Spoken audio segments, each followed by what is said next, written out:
afternoon, everyone. It's my pleasure to be here. And my name is Li, and I come from University of Lilongwe.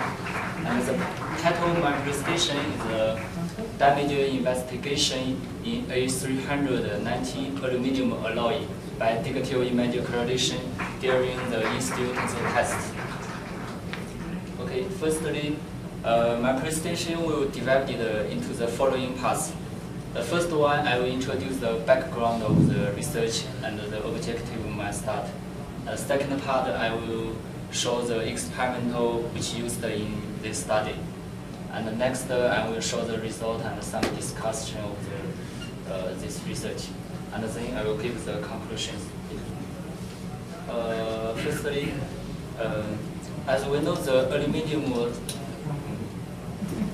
aluminum silicon copper alloys are widely used in the productions of automotive parts, such as the cylinder head. And the technical microstructure of the A390 alloys were shown in this figure, and it consists of the alpha aluminum tracks and the aluminum copper fast iron intermetallics and eclectic silicon and the porous sometimes. But in recent years, the secondary aluminum alloys replaced the premier aluminum alloys due to the cost reduction. But in the secondary aluminum alloys, the iron is one of the most undesirable impurities. And we know the composition can affect the microstructure of the alloys, and the mechanical properties are strongly dependent on the microstructure. So the objective of my study is, firstly, study the influence of the chemical composition, especially the iron content, on the microstructures of the aluminum copper silicon alloys. And then we will study the relationship between the microstructures and the mechanical behaviors of the alloys. Okay. The composition of the studied alloys are shown in this table. And we see in the secondary aluminum alloys have the high iron and manganese content. And both of these two elements can form the iron intermetallics during the solidification. And the experimental of the particle can be described as follows.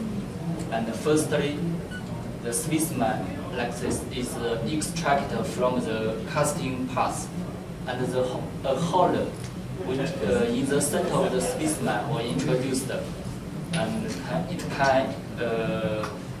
can introduce the strength concentration in the region of the interesting which we chose, and then it can force the final fracture occurring here.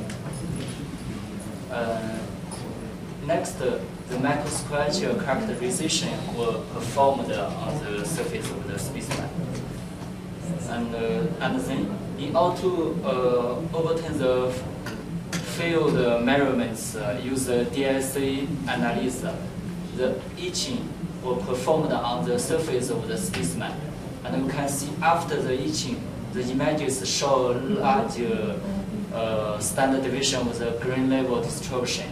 And it can be as a rich speckle pattern for the DSA analysis.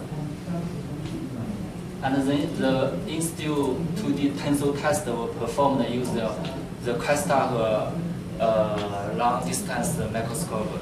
And the images in the region of interest were taken by the Quastar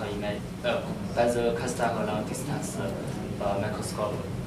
And after the field measurements were performed using DSA analysis software named Yadex, which is developed in our library, laboratory mechanical lead. Next, firstly, I will show the result of the microstructure analysis and the mechanical properties. And this is the BSO images for the two alloys. This is the premier aluminum alloys. This is the secondary aluminum alloys. And we can see many iron intermetallics first were found in these alloys. And the quantitative analysis also proved this result. The tensile tests of the two alloys also show the negative effect of the iron content on the mechanical properties. You can see a significantly decrease of the elongation in the secondary aluminum alloys. So we can conclude that firstly, the iron content, with the iron content increased, the amount of the iron intermetallics also increased, and they adversely affect the mechanical properties, especially for the ductility.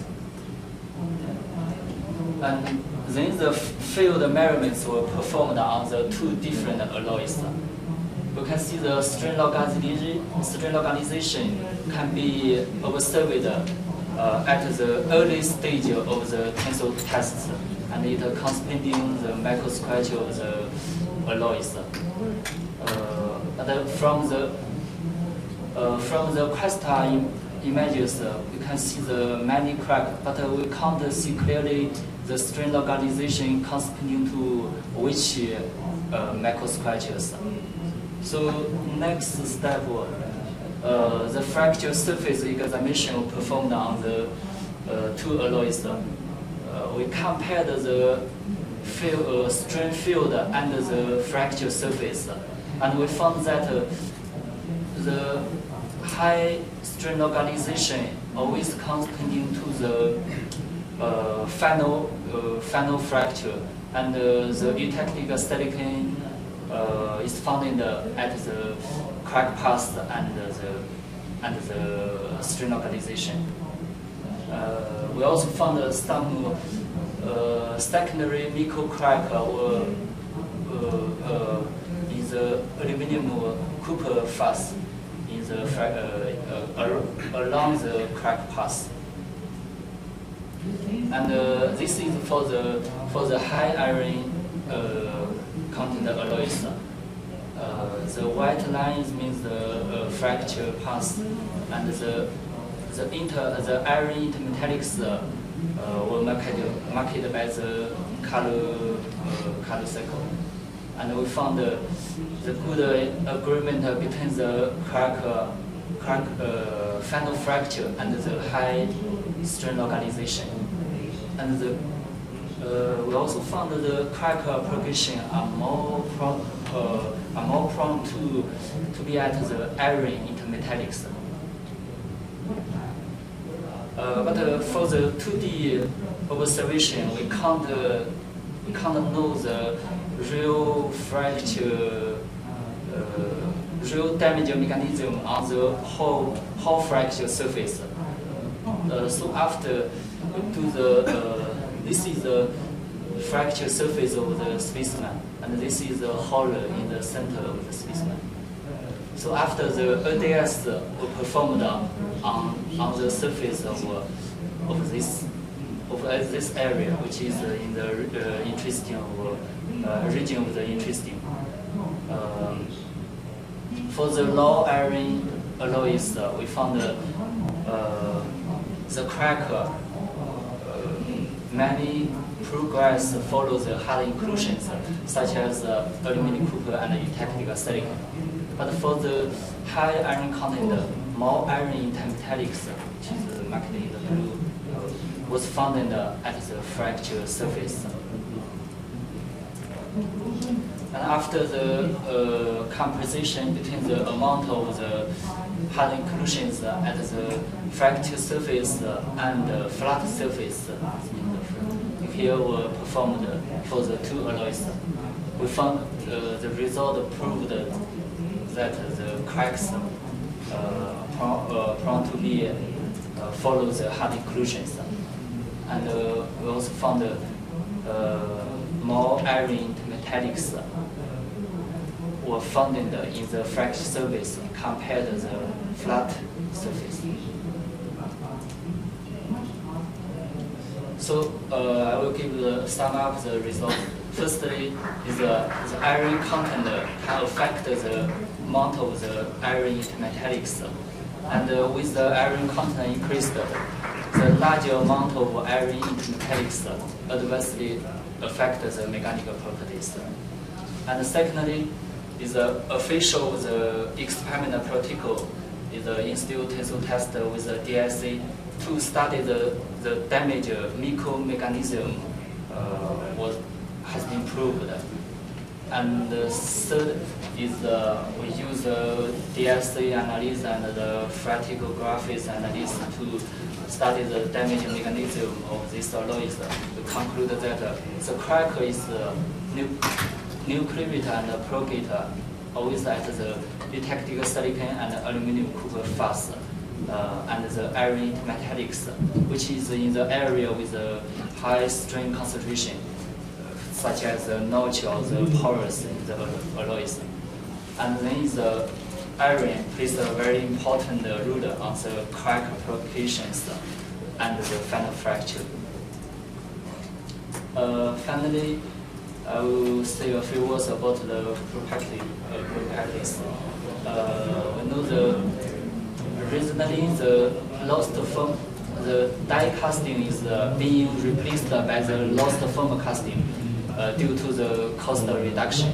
But the lost form casting have the very low cooling rate. It reduced the cross microstructures.